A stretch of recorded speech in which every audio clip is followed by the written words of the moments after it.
Hello and welcome to another Board Crazy review. I am D. Today we're talking about Ecos, First Continent. I am joined, as ever, by... I'm Graham. And I'm Will. Hello, everyone. Hi, Will. You gonna use your normal voice, or are you just gonna... And I'm Will. There you go. He never says it in that voice. Will has a specific pronunciation to his name, and if you don't say it with the high pitch behind it, Well, Yeah, that's true. it's incorrect. is it?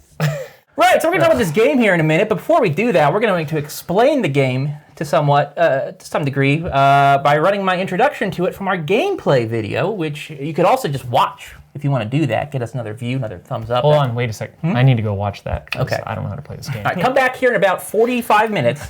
And okay. So there's going to be a timestamp listed if you want to just skip that, if you already have watched that video or know how the game plays, but here that goes. Ecos, First Continent is a game for 2 to 6 players, designed by John D. Clair and published by AEG. In this game, players gather power from elements and use that power to shape an alternate formation of Earth, from its landscape to its animals. Players always begin the game with 7 energy cubes and a dial token with the start side facing up. Other parts of the setup, such as the initial landscape and players' starting hands of 12 cards, are variable, with a number of options provided in the rulebook. Regardless of which 12 cards they receive, each player must select 3 of them to be their initial active cards, and these cards are then placed face up on the table in front of them. The first player is the Harbinger, and their job is to draw element tokens from the element bag one at a time. When a token is drawn, all players must do one of 2 things. One option is to place one of their energy cubes on a matching element icon on one of their active cards. Once a player fills up all of the icons on one of their cards, they call out Eco and then activate that card. All of the cubes are removed, the effects on it are carried out from top to bottom, and the card is rotated 90 degrees. The number of leaves showing at the top of the card before it rotates shows how many uses it has left. Once a card is out of uses, it is simply discarded. Card effects allow players to do things like placing down new tiles in order to expand the map, or placing down animals, mountains, or forests on map tiles that support them. Among other things, these cards can also earn their players victory points and generate additional elements which can be used on other cards. The other option players have when an element token is drawn is to rotate their dial 90 degrees. Once this has been done twice, a player may choose to draw a new card from one of the decks and add it to their hand. They may choose to wait and do it a 3rd time, however, in order to gain an additional energy cube or play a card from their hand. Whenever a player takes any of these options, however, the dial is reset to its starting position. Whenever the Harbinger draws one of the 2 wild element tokens present in the bag, it gets refilled and passed to the next player in clockwise order, who becomes the Harbinger. Play proceeds like this until one player has reached 80 points, at which point the next wild element token drawn ends the game, and the player who has the most points then is victorious. Okay, boys, Ecos, First Continent. Another John D. Clair game. I believe it's the 2nd we've played by him on the channel after Space. We're going to have some differing opinions on this one, but I'll get started here, as I usually do. I think the gameplay of this is surprisingly elegant, and that's a word I have used now twice in 3 videos, I think, in our reviews, but I think it is. This game, it seems like it might be a little fiddly at first, but it's not. You draw elements, you put cubes to match those elements, and when the card is charged up, you rotate it and use the card. There are some rules as far as like how you place stuff on the map, but it's all very logical. Mountains allow you to place more forests. You can't place, forests and water and all that stuff. Animals have to go in certain spaces. It's real smooth. This is not a game where you should be referencing the rulebook a lot, which I really appreciate, because I feel like there's a lot of games where we're constantly having to go back like, well. Me personally, like you said, it's going to be differing opinions here. I don't like the gameplay necessarily. I feel it's a little bit chaotic and overwhelming. Really? Yeah. I've never once felt overwhelmed playing this game. How? Well, think about it when you get to I think at first, when you're dealing with fewer cards and fewer of the cubes and stuff like that, and there's not as much going on, but yeah, it's very easy. The rules definitely are not difficult. What I'm saying is that, especially as you start to get further along in the game, there's a lot going on, and that can get really confusing and really chaotic quickly. There can be situations where you have... There's a ton of bookkeeping in this game as well. Like any engine builder, there are going to be situations where you might have a chain of things in a row that you have to keep track. I will say this game does, at times, ask a lot of its players' memories and, just making sure that they're paying attention. Well, just watch the gameplay. The turn that... Yeah, you had one I think, unusual turn, I would say probably. But yes, it did exist. There are rare circumstances like what happened in Graham's turn where you can get a card that says for every adjacent tree you get a sun element icon. And there's 8 or 9 adjacent trees. And now you're like, you don't remember. Yeah, that can happen. That I would say that's a little bit more specific, but he's right, though. That does seem like to come up in every session where people just can't remember what they've done because it does chain in such a way. Yeah, ultimately, I do agree that like I said, the rules are easy, and I think you can't, you're right, there's not a ton to remember. Someone just draws a tile, you place it, or you spin your dial, right? Yeah, but I don't think it's as elegant as you think it is when it comes down to exactly what you said, as you get further along in the game and there's more and more and more. Well, that's what you want in an engine builder, though. You want a lot of stuff happening. But like I said, I think it becomes a little bit overwhelming. I still think it's elegant. I just think it's, it's just a lot of systems interacting at once. But I still feel like the game, it's very logical, it's very smooth. And for the most part, it plays quickly. There are times like that where it will slow down. But I don't think this is a game where I ever feel awkward. It's not like a betrayal game where there are times where I just have no idea what I'm doing. Hey, that's true. I'm not going to disagree with you there. Yeah, but I do agree to disagree. I just think the general. I just like the basic flow of the game. I like how the cards get charged. I like these different scarcities of the elements and how you have to sort of include them into your strategy as far as the odds and stuff. Yeah, I don't dislike. That's really good. Yeah, I like that stuff. But as far as the general gameplay, I think it can become a little bit chaotic and overwhelming. My word for it would be tedious. Yeah, it's a better word. I think it's at first hearing eco is not so bad. By the time you get to the last third of the game, every time you hear someone yell eco, you're just like, no, don't you dare. Because you know that their one eco will turn into 2 ecos, will turn into 3 ecos, and then you have to wait for them to finish your turn before you can do your ecos, because you probably also have an eco because you're at the late game stage, and then turns go from being quick in the beginning to really long at the end, which happens in every engine build or games where that build. I don't know. This game does build, and you can do more and get more towards the end, and obviously that's just going to take more time. So I guess that's inherent to engine builders, but I still think it's tedious, and it's not particularly fun to sit and wait. And there's other things I don't much care for. It might depend on your luck to some degree. I think if you're having a game where your cards are working pretty well, I don't think it's tedious. I think it's actually can be a little bit exciting. And I can see where you're coming from. If you're in situations where you're just not getting points, for several turns in a row, and you're just not getting what you want, then I can see it. But I mean, I would agree to some degree. But I also think I'm just saying I've been in a situation where I've won handedly and I've lost pretty poorly, and I never really understood why it happened. And maybe it's just maybe it's a me thing. I don't know. Maybe I just don't understand this game as well as I'd like to. But I don't think you should ever get to a point in a game where you win unexpectedly. I don't think you should ever get to a point in a game where you understand why you didn't win. Or let me restate this. You should never get to a point in a game where you feel like you did everything you were supposed to do based on the cards you had, but you still lost because your strategy ended up helping out one other person more than it ever helped you. Jeez, that was a mouthful. Do you get what I'm saying? Try that again. Okay. This is a game where everyone is building and sharing the same map. So adjustments you make to the map can help you, but it's also, it's pretty much guaranteed that throughout the game you're also going to be helping and hurting someone else at the same time. Most recent game we played, we had a situation where Will was building forests, I was building mountains. We had this entire huge chain of mountains, forests, and I had a gorilla card that just got me a ton of points in one for all the forests. Yeah. I had cards that got me good points for forests. He had one card that got him 2 points per forest, which was better than anything I had. And I didn't build a forest the entire game. Exactly. But that's how I won. And I think that's fine. There is a certain, elegance isn't the word. There's a certain logic, I guess, in that, but it doesn't, change the fact that it hurts. It doesn't feel good. Yeah, it hurts. And I don't like playing, there are only very few games I've ever played it where I had that experience where I'm like, oh, well, poop.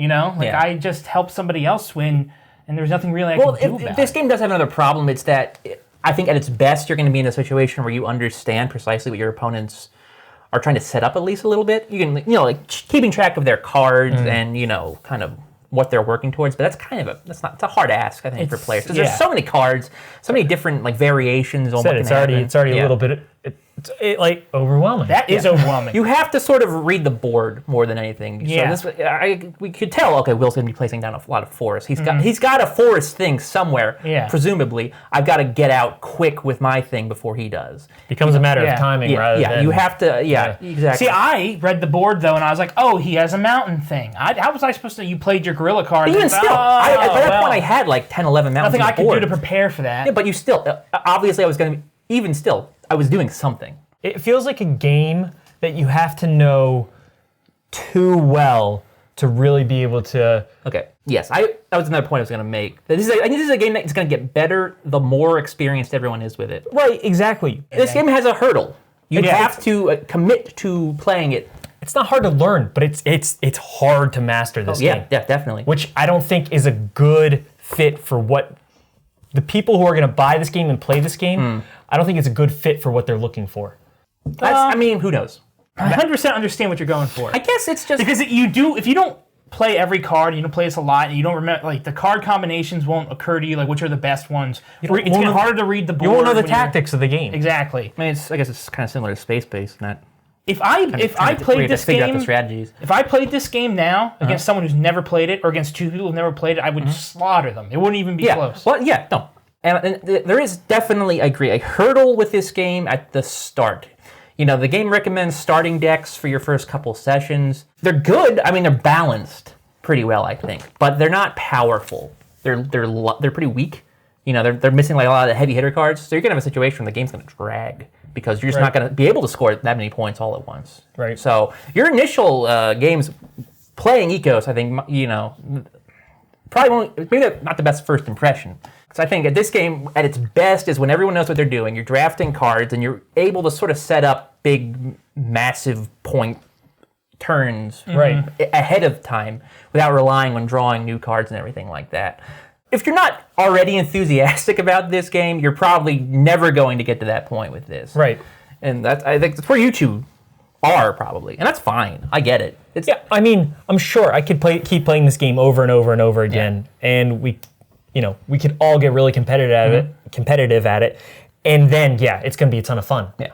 But I'm not willing to put the time in for this game. That's how it is. I probably would be. I like this game more than you two do, but yeah, I understand that mindset at least. I do understand that this is not a game that is necessarily going to like blow you away the first time you play it, And I think or even the second or third time you play it. And I think for me personally, what you were saying is exactly why I wouldn't want to put the time in to get that good. Because the game is so simple in its mechanics, or intuitive is a better word, and because it's something you can quickly learn, and it's actually not that complicated, all things considered, then in turn, I feel like the rewards for playing this game well, or just from any given session, just aren't high enough. You know what I mean? Like when you play like a really complicated game like Twilight Imperium, even when you lose, you're getting something mentally satisfying out of it.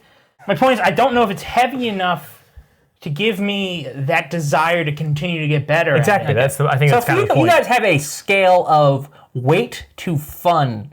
So if this game were significantly more complicated, you might be like, maybe I'll consider it more.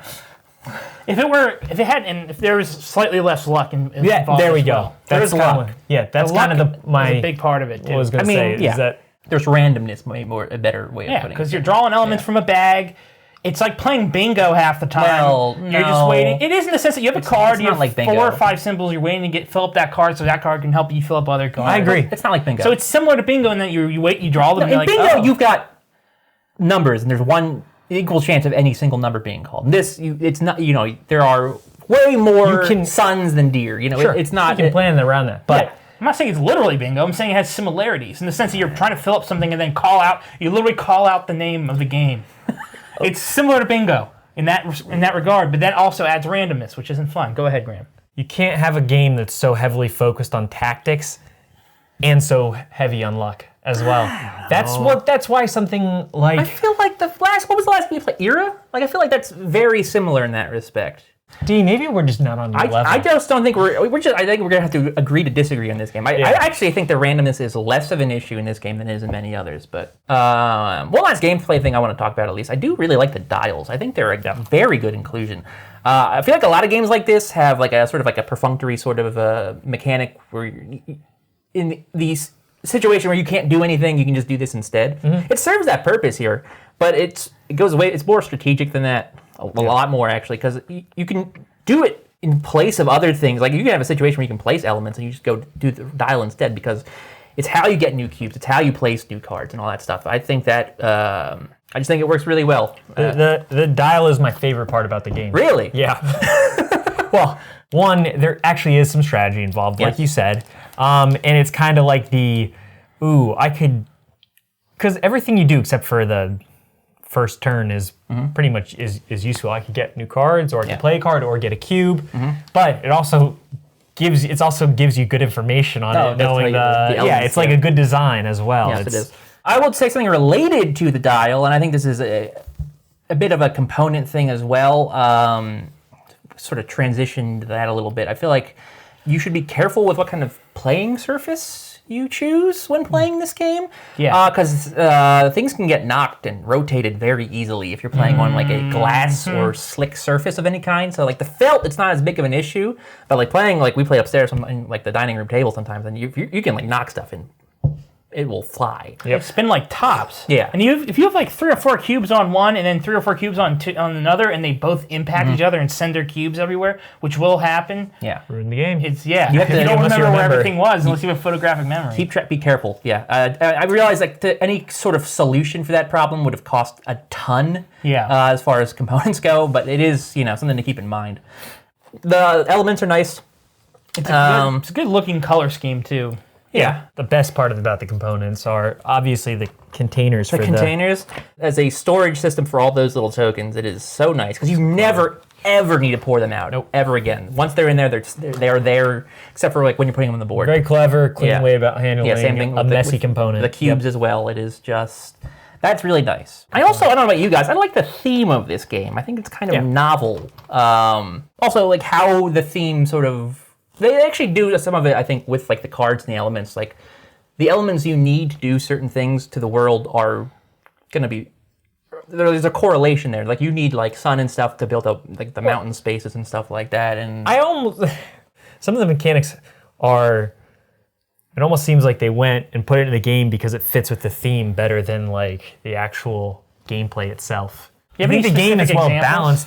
Well, some of the, especially when it comes to animals, some of the way the cards work, and I'm not saying it was done poorly, just like maybe those cards are balanced well. I didn't necessarily use those cards, but I was reading, I'm like, that seems very much like a thematic thing rather than... Yeah, I agree with you. I think the animals specifically in general, to me, a lot of the stuff they do feels almost tacked on. Yeah. Like they built a game around world building and having different biomes and trees and mountains, and like, we should have animals too, because people like animals. So they see animals, they might want to play the game more. Yeah. And then all the animals really do is either get eaten or get you points for being next to stuff. It doesn't necessarily feel... That's true for everything. Well, that's what it felt. A lot of the times it felt like the animals were useless in what I was doing. It was just like, you can move this animal in space. Or too difficult to use, I don't think they're... I think they're very situational. Yeah, but agreed. Okay. They are very situational. A couple more things, I guess, before we wrap it up, or maybe just one thing. I am of the opinion... I did say this game moves quickly. I do think it moves quickly. That doesn't mean it doesn't take long sometimes. Yeah. I would not play this game with more than 4 players. It supports 2 to 6. Oh, jeez, I would never play I would never touch 5 or 6 in this game. 2 to 6? Yeah. Jeez. Yeah, no, I mean, table space alone, that's a pretty big ask, but like having 6 people call Ecos at once, which no thank you.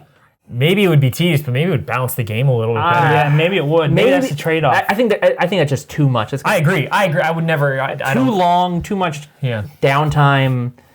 So, D, are we ready for our final thoughts? Of the 3 of us, I am definitely the one who likes this game the most. I like the basic gameplay.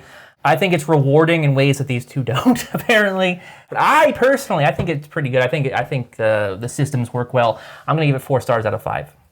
There's too many things about this game that I don't like. I'm not even skeptical on it anymore. I don't like this game. So I don't need to. That's fine. I'm not going to beat around the bush. But when you look at a game that's rewarding, you're looking for a game that you enjoy spending your time. Time is valuable, and I'm not willing to put the amount of time into this game necessary to be able to get the enjoyment that I could get out of it.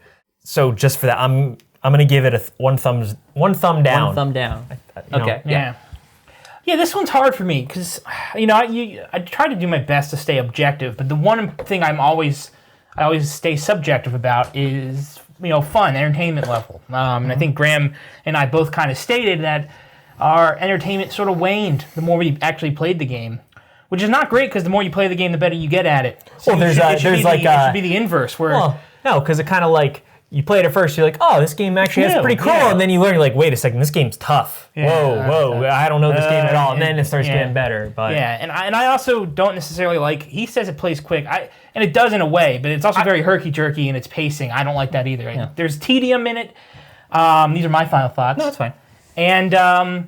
You're not entirely wrong. You know, the last game we played, Era, was, I think, like a game that was kind of objectively flawed, but then, like, at a personal opinion, subjective level, I found it to be insanely fun. Whereas this game, I feel like it's objectively has a lot of really good stuff, ideas. Yeah, like it's almost the opposite. It's like I see how good it can be, and what he was going for, what John D. Clair, the designer, was going for, and what you like about it. But I just for some reason, on an opinion based, like personal level, I don't know, it just doesn't do it for me. And for that reason, I'm going to give it a C+. Okay.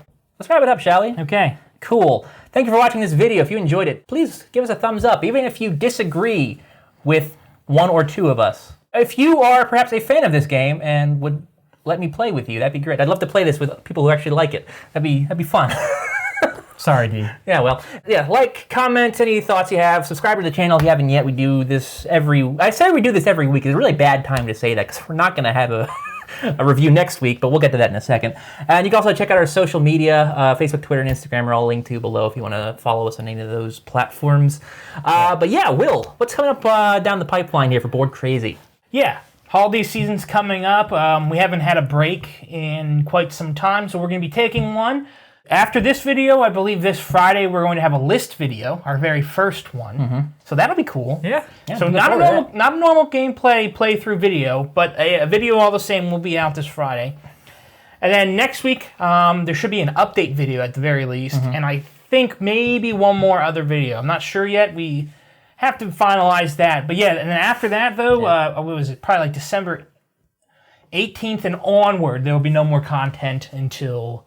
Well, that's what the update video is for. Thank you again for watching our videos the last couple of years or however long. So this is our first little hiatus. Yeah, we'll have to record during 10 that time. days. There will be stuff on the channel, but still. Yeah. Yeah. Thank you again for watching, everybody. Until next time. Goodbye. Bye. See you next time.